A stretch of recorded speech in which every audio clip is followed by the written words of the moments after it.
Науката и научните сознанија многу малку или воопшто не се користат во заштита на нашето материјално и нематеријално наследство. Примената на научните сознанија се исклучени од сферата на сите хуманистички науки. Без промена на оваа состојба, можно е неповратно губење на нашето наследство.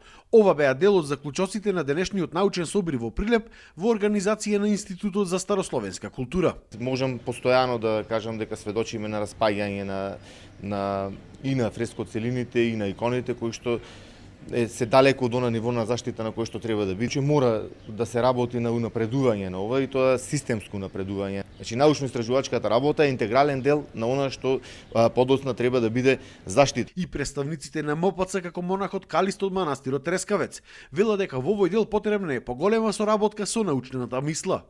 Прашањето во врска со градот Колобај, со неговото како да кажеме, место во античкиот свет, неговото значење, култот на златното јаболко и сето она што горе како цивилизацијски придобивки го имаме низ вековите, според мене се уште не е доволно разјаснето, но исто така и ранохристијанскиот период, речиси, не знаеме точно ниту што се случувало, ниту како се случувало. Истото се случувало и на полето на археологијата. Исклучени се фактографијата, него повеќе се оди на една, да наречам, патетична, тривијална интерпретација на минатото.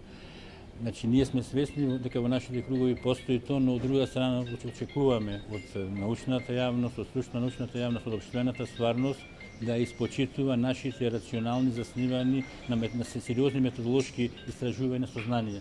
И филолозите велат дека научната мисла многу повеќе треба да се вклучи во заштита на нашиот јазик, особено во време кога тој е безпредметно напаѓан од страна на нашите соседи. И фактички нам ни треба повторно со оние оружја со кои што не напаѓаат соседите, токму тие оружја да ги впрегнеме, но да ги впрегнеме со наши сили, со сили кои што точно го знаат тоа што треба да го проучат. Но ова општество треба да ги активира тие кадри и секако да им го даде своето место во уметноста. И од Институтот за фолклор велат дека се потребни повеќе теренски истражувања за да се зачува наследството за идните генерации, како и дигитализација на тоа што веќе е зачувано.